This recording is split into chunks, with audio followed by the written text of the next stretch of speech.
बिस्मिल्लाहिर्रहमानिर्रहीम। अस्सलामुअलैकुम। जनाब, आपको पता है हम किस सदमे से गुज़रे हैं। अल्लाह ताला मेरे ससुर को जन्नतुल फिरदौस में जगह इनायत फरमाए। और चचा भी थे मेरे। ज़ाहिर है हमारा ख़ानदान में तो बुज़ुर्ग माशाल्लाह सारे आहिस्ता आहिस्ता करके अल्लाह ताला के पास चले गए हैं। जब जिसका वक्त आता है उसने जाना है। जो रह गए हैं उन्होंने भी अपनी मुकर्ररा ज़िंदगी गुजारनी है और अल्लाह के पास चले जाना है। बस अल्लाह ताला हम सबको नेकी करने की तौफ़ीक अता फ़रमाए और अपने साथ हम आखिरत के लिए कुछ सामान कर कर ले जाएं, अच्छे वाला जो अल्लाह ताला को भी पसंद आए और हमारे गुनाहों को बख्श दें और हम सब के लिए बेहतरी पैदा करे, दुनिया में भी और आखिरत में भी। आमीन सुमा आमीन। ये जनाब पहले का मेरा व्लॉग है जो मैंने बनाया हुआ था, शूट किया हुआ था, सिर्फ वॉइस ओवर इसकी रहती थी। ये आप देख रहे हैं सारा हमारा घर जो है, घर क्या लाउंज और किचन का जो हाल हुआ है, सारा सामान बिखरा पड़ा है। ये आपको पता चल गया होगा कि ये फ्रिज जो है, ये फ्रिज खाली किया गया है और फ्रिज खाली करके इसका सामान हम जो है फ्रिज की शिफ्टिंग कर रहे हैं। वहाँ से किचन से निकाल कर इसको लाउंज में रखा है और फ्रीज़र को भी खाली कर दिया है। और वजह क्या है ये अब आपको आगे चलकर पता चलता है कि इसकी वजह क्या है, क्यों ये सब कुछ किया गया है। कि हम लोगों ने मतलब हफ़्ता 10 दिन पहले एक्स्ट्रा जो इलेक्ट्रॉनिक स्टोर है उस पर फ्रिज ऑर्डर किया था। फ्रिज पसंद करके आए थे लेकिन डिलीवरी हफ़्ता 10 दिन बाद होती है। ये चचा जान की डेथ से हफ़्ता पहले की बात है, जब हम लोग गए थे वीकेंड पे और हमने पैनासोनिक का एक फ़्रिज जो है वो बुक किया था। लेना तो हमें कब से था, लेकिन कब से मतलब है कुछ दिन पहले से, महीना पहले से सोच रहे थे कि एक नया फ्रिज ले ले, क्योंकि ये बहुत पुराना हो चुका था। काम तो हमारा पिछले वाला बहुत अच्छा कर रहा था, उसकी लाइट भी फ्यूज़ हो गई थी। और जब मेरी बच्चियाँ छोटी थी इन्होंने फ्रीज़र की बर्फ़ मैं देती नहीं थी इन्हें, और जब मैं इधर उधर हुई तो फ्रीज़र में कोई पानी पहले ख़ुद गिराती थी, क्योंकि ये नो फ्रॉस्ट फ्रीज़र था, बर्फ़ इसमें जमता नहीं था। तो इन्होंने क्या करना था दोनों बहनों ने कि पानी नीचे गिराना था, और जब मैं इधर उधर हुई या सोई दोपहर को तो वो छुरी से खुरच के वो बर्फ़ उतार के ये दोनों गर्मियों में खाती थी। तो उससे वो भी ख़राब हुआ था, ऊपर से लाइट उसकी फ्यूज़ हो गई रेफ्रिजरेटर की। तो जनाब मेरा तो दिल थोड़ा था ना, बुझ सा गया कि ये बिल्कुल ही अनटाइडी लग रहा है और नीट भी नहीं लग रहा, और जनाब लाइट भी नहीं जल रही। तो मेरे हस्बैंड साहब ने कहा कि अगर तुम्हारा इरादा नया फ्रिज लेने का है तो ले लो, वैसे भी अब इसकी मुद्दत हयात कम ही रह गई है फ्रिज की। काफ़ी पुराने 19-20 ईयर्स पुराना था। जब हम फर्स्ट टाइम आए थे सऊदीया में तो तब हमने ख़रीदा था। खैर जनाब ये डबल डोर फ्रिज जो है इसको हमने ऑर्डर किया था। थोड़ा सा मैंने कहा जब ले ही रहे हैं तो जो मतलब मॉडर्न चीज़ आई है, बिल्कुल अपडेटेड चीज़ है, वो लेते हैं। तो मुझे ये डबल डोर फ्रिज पसंद आया था। इसकी डेप्थ भी ज़्यादा है और कैपेसिटी भी अच्छी खासी है। तो उनके जो वर्कर्स हैं वो आए हुए थे, उन्होंने ये जनाब इंस्टॉल भी किया है, इसको अनकवर भी किया है, और ये जो नीचे प्लास्टिक है फ्रिज के बाहर वो रहने दिया है ताकि जो है वो छींटे वगैरह पड़े तो ये ख़राब ना हो। नो फ्रॉस्ट है, इन्वर्टर है अल्हम्दुलिल्लाह। तो हमने ये जो सारा सामान है इसके अंदर रख लिया है। और बड़ा फ्रिज फ़िलहाल मैंने लाउंज में रखा है, वो भी यूज़ हो जाएगा, उसको मैंने सेल नहीं करना। उसके मैं इंशाल्लाह किसी अगले व्लॉग में दिखाऊंगी कि वो किस तरह यूज़ हो रहा है। चीज़ें ही फ्रिज की इतनी ज़्यादा होती हैं कि आपको 2 फ्रिज तो मेरे ख़्याल में जब मैंने ये लिया है और वो भी मेरे पास है तो मुझे तब ख्याल आया है कि हमारे जैसे घर में जिसमें रोज़ का रोज़ सामान नहीं लिया जाता और सामान को पहले लेके रखना पड़ता है इनकी छुट्टी की वजह से, तो हमारे लिए 2 फ्रिज जो है वो मोर देन एनफ हैं। आपने ये मेरा फ्रिज देखना है और मुझे बताना है आप लोगों को कैसा लगा। और जनाब एक दफ़ा फिर आप लोग मेरे ससुर साहब के लिए भी, उनके बुलंद दर्जात के लिए दुआ कर दें। अल्लाह ताला उन्हें जन्नतुल फिरदौस में आला तरीन मकाम अता फ़रमाए। आमीन सुमा आमीन।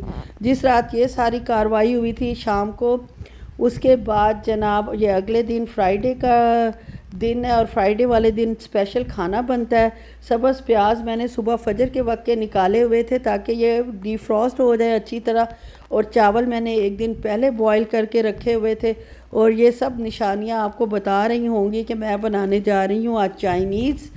एक हफ़्ता बिरयानी बनाई थी, पुलाव बनाया था, और अब हस्बैंड साहब ने कहा था कि गार्लिक फ्राइड राइस बना दें और बच्ची ने कहा था कि स्टर फ्राई चिकन बना दें। इन सब को मैंने एक दिन पहले मैरिनेट करके रखा हुआ था। ये काफ़ी पहले पिछले हफ्ते की वीडियो है, इसलिए जनाब शूट मैंने कर ली थी। एक दिन पहले मैंने ये सारा कुछ बना के रख देती हूँ फ्रिज के अंदर, ताकि अगले दिन आसानी से काम हो जाए, क्योंकि जुमे का दिन आपको पता है बहुत मसरूफ़ होता है। नमाज वग़ैरह भी माशाल्लाह थोड़ी सी एक्स्ट्रा पढ़नी होती है, तस्बीह भी पढ़नी होती है, कुरान पाक भी एहतमाम से पढ़ना होता है, दरूद शरीफ लाजमी पढ़ने चाहिए जुमे वाले दिन, जितना हो सके दरूद शरीफ पढ़ना चाहिए, बहुत सवाब का काम है। और अब जनाब सारी चीज़ें मैंने इकट्ठी कर ली हैं। और ये मशरूम का डब्बा जो हमारे लिए एक मुसीबत बन गया था, ना उससे खुल रहा था बेटी से ना मुझसे, खैर जनाब खुल गया। मशरूम मैं अमूमन यूज़ नहीं करती हूँ, लेकिन ये मैंने पाइनएप्पल समझकर मशरूम ले लिए। और वो जो मेरे माशाल्लाह समझदार डॉक्टर साहब मेरे साथ थे और मेरी बेटी, इन दोनों ने भी, मैंने कहा कि वो पाइनएप्पल का डब्बा उठाओ, ये सामने पड़ा है, और उसने उठा के डायरेक्ट रख दिया, देखा नहीं कि ये मशरूम है या पाइनएप्पल है। अब इनको यूज़ तो करना था, वरना एक्सपायरी हो जाते और इसको फेंकना पड़ता। तो इसके अलावा जो वेजिटेबल्स मैं स्टर फ्राई में यूज़ कर रही हूँ वो गाजर और प्याज है। चिकन को मैंने मैरिनेट करके रखा हुआ था पहले ही, और साथ सॉस जो इसके अंदर जाएगी वो भी मैंने पहले ही तैयार करके रखी हुई थी। अब बस जनाब इनको फ्राई करना है, और बस फिर हमारा बड़ी आसानी से ये जो है चिकन स्टर फ्राई तैयार हो जाएगा। इसकी रेसिपी मैंने 2-4 दफ़ा दी हुई है, और ये बहुत मज़ेदार रेस्टोरेंट स्टाइल बनता है, बहुत टेस्टी होता है। और मैं क्योंकि थोड़ा सा हम लोग स्पाइसी खाते हैं, तो हमारा तो खैर स्पाइसी भी बहुत होता है अल्हम्दुलिल्लाह। स्पाइसी कहते हुए मेरे मुंह में पानी भी आ गया है कि वाकई ये बहुत टेस्टी बना था। और मशरूम बड़ी सफाई से मेरी बेटी ने भी निकाल कर, और मेरे हस्बैंड साहब ने को तो खैर मैंने दिए ही नहीं थे, क्योंकि वो तो कहते हैं मुझे एलर्जी है मशरूम से, और अगर उन्हें पता चल जाता कि मैंने इसके अंदर मशरूम भी ऐड किए हैं तो उन्होंने खाने से ही इनकार कर देना था। तो वो मैंने बेटी की ड्यूटी लगाई थी कि मशरूम बाबा की प्लेट में से निकाल दो, फिर लेके जाना उनको देना।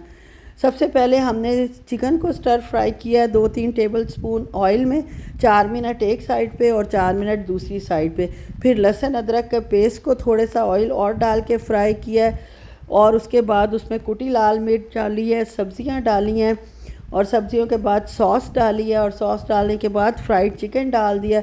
इसको 1-2 मिनट अच्छे से मिक्स करेंगे, और मिक्स करने के बाद हम जनाब इसको अपने कंटेनर में निकाल लेंगे, ताकि हमारा जो ये सॉस पैन है ये जो धुल जाए।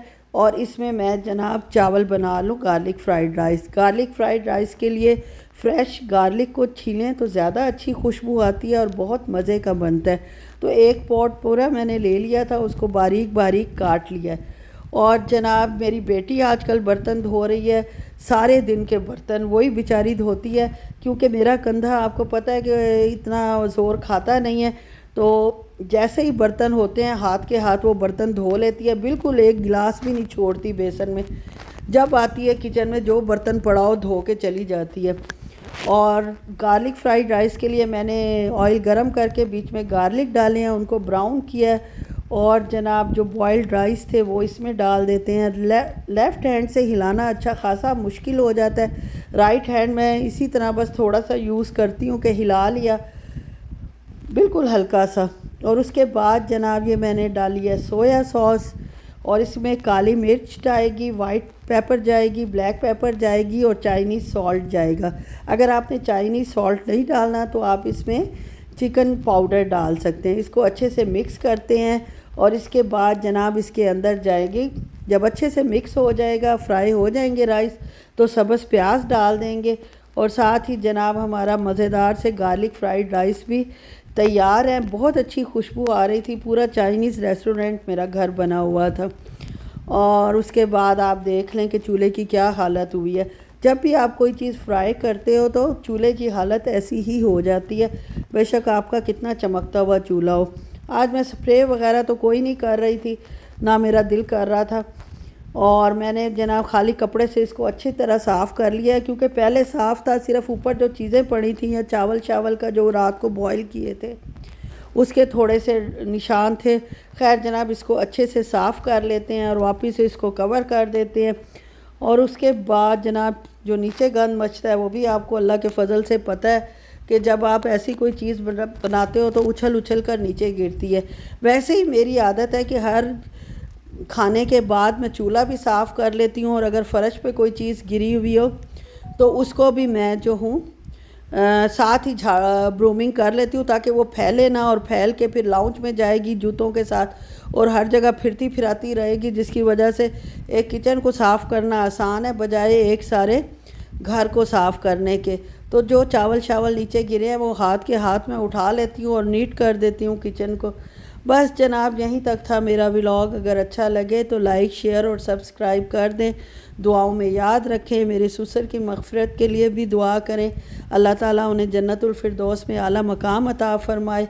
आमीन सुम आमीन। बहुत बड़ा हमारा लॉस हुआ है। हमारे बहुत अच्छे बुज़ुर्ग थे, अब्बू के बाद सबसे बड़े थे हमारी फ़ैमिली में। बहुत बहुत अफसोस है।